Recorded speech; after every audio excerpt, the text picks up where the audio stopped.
आज का यह एपिसोड रोहित वेमुला की शहादत की पूर्व संध्या पर रोहित वेमुला को समर्पित है। थोड़ा सा बैकग्राउंड में लिए चलता हूँ। 2016 का वर्ष था और मैं पटना से लौटा था और जो खबर हमें मिली कि रोहित वेमुला ने सुसाइड कर लिया, कथित सुसाइड, तो शॉक था। और उसके बाद लगातार आंदोलन में रहा। सुबह क्लास लेना, दोपहर में डिफरेंट जगह पे जाना, बोलना, सेंसिटाइज करना लोगों को, तमाम ये काम चलता रहा। और उस दरमियान आप सोच सकते हैं रोज़ आकर सोशल मीडिया पे लिखना भी। तो उस समय जितने हमने लेख लिखे सोशल मीडिया के ऊपर, वह सब एक किताब का शक्ल हमने दिया। वो ये किताब है और कितने रोहित। इसमें दो तरह के लेख हैं, एक एकेडमिक लेख भी हैं और कुछ एवरीडे जो आंदोलन मूवमेंट होता है। क्योंकि विश्वविद्यालय में मैं पढ़ाता हूँ तो छात्र जीवन से लेकर अब तक किस किस तरह के दमन और शोषण होते हैं, भेदभाव होते हैं, उसका मुझे अनुभव है। तो सारा मैंने लिपिबद्ध किया है। और इस किताब पे रोहित वेमुला की माँ राधिका वेमुला के भी हस्ताक्षर है और कई और गणमान्य लोगों के हस्ताक्षर है। उन्होंने लखनऊ में इसका उद्घाटन किया था इस किताब का। खैर, किताब पे बहुत ज़्यादा नहीं जाऊंगा, लेकिन आज मैं कुछ बातें साझा करना चाहता हूं। और सबसे पहले 3 पॉइंट पे बात रखूंगा। एक तो इस किताब में एक कविता डॉक्टर सुनील कुमार सुमन, जो कि वर्धा विश्वविद्यालय में हिंदी के प्रोफेसर हैं और अभी कलकत्ता में पोस्टेड हैं, उन्होंने लिखा था। वो कविता मैं पढ़ूंगा। और उसके बाद 18 दिसंबर 2015 को रोहित वेमुला ने वाइस चांसलर के नाम एक खत लिखा था। उस खत की कुछ पंक्तियां आपके सामने रखूंगा। और सुसाइड से पहले जो चिट्ठी रोहित वेमुला ने लिखा था, उस चिट्ठी को आपके सामने रखूंगा। और इस संस्मरण को बार बार याद करते रहना जरूरी है। अभी आपने देखा होगा कि दिलीप मंडल साहब ने फेसबुक लाइव किया था यूपीएससी में घोटाला को लेकर। तो ये घोटाला जारी है, बदस्तूर जारी है, हर जगह जारी है और दमन भी जारी है। तो आता हूं, पहले मैं सुनील कुमार सुमन ने जो कविता लिखा था जिससे इस किताब की शुरुआत होती है, मैं वो कविता आपको पेश करता हूं। तुम्हें मरना नहीं था मेरे प्यारे भाई, तुम्हें जीना था, लड़ना था। बाबा साहब भी तो लड़े थे, कबीर, बिरसा मुंडा, भगत सिंह, किसी ने कभी हार नहीं मानी, सब लड़ते रहे। हमें लड़ना होगा दोस्त, लगातार लड़ना होगा। अभी मनु और द्रोणाचार्य के लोग जिंदा हैं, जिंदा बचे हुए हैं। जब तक जातिवाद है हमें लड़ना है। जीवन बहुत कीमती है मेरे दुलारे भाई। भविष्य हमारा है, हमें उनको संवारना है। जबकि हम क्या करें, हम क्यों हारें, जबकि संविधान हमारे साथ है। यही हमारी ताकत है। इस ताकत को पहचानो मेरे दोस्त। डॉक्टर सुनील कुमार सुमन। और इस किताब में अगर आप देखेंगे तो मैंने कई सारे मुकदमे मेरे ऊपर हुए, फर्जी। मैं कितना लड़ा हूँ, हर समय लड़ाई संघर्ष जारी रहता है, कोई मेरे व्यक्तिगत जमीन के लिए नहीं। चूँकि सामाजिक मुद्दों पर मैं बोलता हूँ, इसलिए सिस्टम मुझे तरह तरह से प्रताड़ित करने की कोशिश करता है। उसका जिक्र भी मैंने इस किताब में किया है कई लेख के शक्ल में। अब आइए हम लिए चलते हैं कि जब 18 दिसंबर को चिट्ठी जब उन्होंने लिखा था वाइस चांसलर को, रोहित वेमुला ने, उस चिट्ठी के कुछ अंश आपको मैं पढ़ देता हूँ। वाइस चांसलर को लिखा गया है 18/12/15 को। उन्होंने लिखा, please serve 10 mg sodium azide to all Dalit students at the time of admission, with the direction to use when they feel like reading Ambedkar. Second, supply a nice robe to the rooms of all Dalit students from your companion, the great chief warden, as we, the scholars, PhD students, have already passed that stage and already members of Dalit self-respect movement. Unfortunately, we are left with no easy exit, it seems. Hence, I request Your Highness to make preparation for the facility euthanasia for the students like me, and I wish you and the campus rest in peace forever. Thanking you और sincerely बेमुला are चक्रवर्ती। ये चिट्ठी थी। अब मैं आपको लिए चलता हूँ कि जो चिट्ठी उन्होंने सुसाइड, कथित सुसाइड के समय जो लिखा था, उस चिट्ठी को जानना जरूरी है। एंड नाम जो लिखा हुआ, माई बर्थ इज़ माई फटल एक्सीडेंट, इसका हिंदी तर्जुमा, हिंदी अनुवाद मैं आपके सामने रखता हूँ। आप सब जानते हैं कि उस समय हैदराबाद केंद्रीय विश्वविद्यालय में कई दलित छात्र को निकाल दिया गया था और उसके खिलाफ आंदोलन हो रहे थे और तमाम ये सब हो रहे थे। तो ये पत्र रोहित वेमुला ने छोड़ा है अपने सुसाइड से पहले, और वही मैं आपके सामने रखने जा रहा हूँ।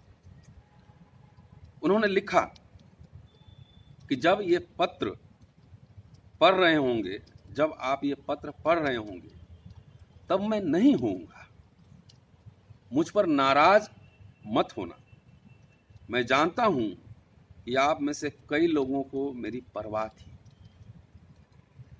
आप लोग मुझसे प्यार करते थे और आपने मेरा बहुत ख्याल भी रखा। मुझे किसी से कोई शिकायत नहीं है।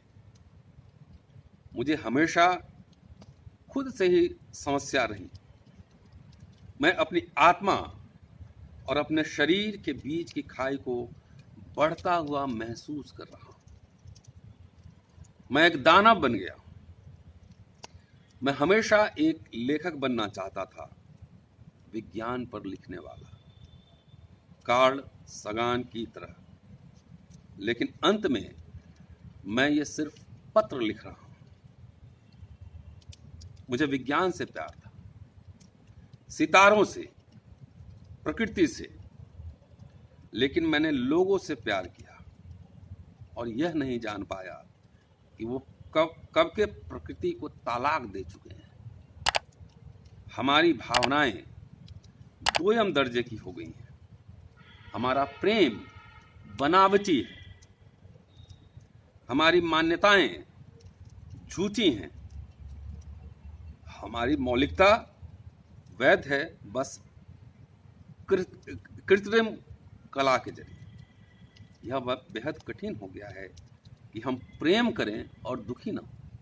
यह एक दार्शनिक पत्र है और यकीन मानिए एम्स में भी एक सर्वे हुआ था और थोरट साहब ने किया था, और मैं दिल्ली विश्वविद्यालय में खुद पढ़ाता हूँ 23 वर्ष से। मैं देखता हूँ हमारे छात्र, हमारे लोग किस किस तरह से दमन के, प्रोटेस्ट के तरीके तलाशे जाते हैं। लेकिन मैं आज अपील भी कर रहा हूँ कि किसी भी स्थिति में हिम्मत हारना नहीं है। कोई आए चाहे नहीं आए, लगातार दर्जनों मुकदमे मेरे जैसे लोग लड़ते रहते हैं और कभी हारा नहीं। तो ये हिम्मत बनाए रखिए। इसलिए पत्र पढ़ रहा हूँ, हमारे कई नौजवान साथी सुन रहे होंगे। तो हौसला बनाए रखना है, हिम्मत हारना नहीं है। व्यवस्था ऑपरेसिव है, वो आपका दमन करेगी, लेकिन दमन का जवाब भी है। डॉक्टर अंबेडकर को सोचिए, मैं जो अंबेडकरनामा चला रहा हूँ, कितने तरह के कष्ट उन्होंने झेले होंगे, लेकिन लगातार वो लिखते रहे, बोलते रहे, संघर्ष करते रहे। बहरहाल आगे चलता हूँ। एक आदमी की कीमत उसकी तात्कालिक पहचान और नजदीकी संभावना तक सीमित कर दी गई है, एक वोट तक। आदमी एक आंकड़ा बनकर रह गया है, एक वस्तु मात्र। कभी भी एक आदमी को उसके दिमाग से नहीं आंका गया। एक ऐसी चीज जो स्टारडस्ट से बनी थी, हर क्षेत्र में, अध्ययन में, गलियों में, राजनीति में, मरने में और जीने में। मैं पहली बार इस तरह का पत्र लिख रहा हूं। पहली बार मैं आखिरी पत्र लिख रहा हूं। मुझे माफ करना अगर इसका कोई मतलब ना निकले तो। हो सकता है मैं गलत हूं अब तक की दुनिया को समझने में, प्रेम, दर्द, जीवन और मृत्यु को समझने में। ऐसी कोई हड़बड़ी भी नहीं थी, लेकिन मैं हमेशा जल्दी में था, बेचैन था एक जीवन शुरू करने के लिए। इस पूरे समय में मेरे जैसे लोगों के लिए जीवन अभिशाप ही रहा। मेरा जन्म एक भयंकर दुर्घटना थी। My birth is fatal accident. My birth is my fatal accident. मैं अपने बचपन के अकेलेपन से कभी उबर नहीं पाया। बचपन में मुझे किसी का प्यार नहीं मिला। इस क्षण मैं आहत नहीं हूं, मैं दुखी नहीं हूं, मैं बस खाली हूं। मुझे अपनी भी चिंता नहीं है। यह दयनीय है और यही कारण है कि मैं ऐसा कर रहा हूं। लोग मुझे कायर करार देंगे, स्वार्थी भी, मूर्ख भी। जब मैं चला जाऊंगा मुझे कोई फर्क नहीं पड़ता कि लोग मुझे क्या कहेंगे। मैं मरने के बाद की कहानियों, भूत प्रेत में यकीन नहीं करता। अगर किसी चीज पर मेरा यकीन है तो वो यह कि मैं सितारों तक यात्रा कर पाऊंगा और जान पाऊंगा कि दूसरी दुनिया कैसी है। आप जो मेरा पत्र पढ़ रहे हैं, अगर कुछ कर सकते हैं तो मुझे अपने 7 महीने की फेलोशिप मिलनी बाकी है। 1,75,000 रुपए। कृपया यह सुनिश्चित कर दें कि वे पैसा मेरे परिवार को मिल जाए। मुझे राम जी को 40,000 रुपए देने थे। उन्होंने कभी पैसे वापस नहीं मांगे, लेकिन प्लीज फेलोशिप के पैसे से राम जी को पैसे दे दें। मैं चाहूंगा कि मेरी शव यात्रा शांति से और चुपचाप हो। लोग ऐसा व्यवहार करें कि मैं आया था और चला गया। मेरे लिए आंसू ना बहाए जाए। आप जान जाएं कि मैं मरकर खुश हूं जीने से अधिक। छाया से सितारों तक। उमा, अन्ना, ये काम आपके कमरे में करने के लिए माफी चाहता हूं। उमा और अन्ना के कमरे में उन्होंने साइड किया। उमा, अन्ना, ये काम मैं आपके कमरे में करने के लिए माफी चाहता हूं। अंबेडकर स्टूडेंट एसोसिएशन परिवार, आप सबको निराश करने के लिए माफी। आप सबने मुझे बहुत प्यार किया।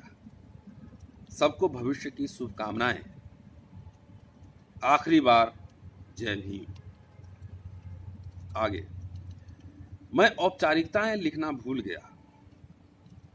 खुद को मारने के मेरे इस कृत्य के लिए कोई जिम्मेदार नहीं। किसी ने मुझे ऐसा करने के लिए भड़काया नहीं, न तो अपने कृत्य से और न ही अपने शब्दों से। ये मेरा फैसला है और मैं इसके लिए जिम्मेदार हूं। मेरे जाने के बाद मेरे दोस्तों और दुश्मनों को परेशान न किया जाए। ये एक दार्शनिक की चिट्ठी है, एक छात्र की चिट्ठी नहीं है। साथियों, ये चिट्ठी मैं इसलिए पढ़ रहा हूं आज कि मैं जानता हूं कि भारत में कैसे ऑपरेसिव सिस्टम है और किस तरीके से, खास तौर से वैसे लोग जो तेज तर्रार होते हैं, जो सवाल उठाते हैं, बोलते हैं। मैं तो खुद सब्जेक्ट हूँ और लगातार लड़ना पड़ता है। नौकरी कर लेना, नामांकन ले लेना किसी भी SC ST OBC समुदाय के बच्चों के लिए आसान होता है, लेकिन सम्मान के साथ डिग्री लेना और सम्मान के साथ नौकरी करना, सीना चौड़ा करके रीढ़ सीधा रख के, ये बहुत मुश्किल है भारत में और इसकी कीमत चुकानी पड़ती है। हम लोग भी चुका रहे हैं। लेकिन आप सबसे अपील है कि कितनी भी समस्या क्यों न हो, ट्राई टू रेसिस्ट इट। संघर्ष करने पर, रिबटल करने की आदत डालिए, जवाब देने की आदत डालिए और किसी तरीके से इस तरह की घटना में न शामिल हुई। ये आप सबसे रिक्वेस्ट है। शुक्रिया साथियों, जय Bhim. For more updates, subscribe to our channel, click the show links and enjoy watching the videos.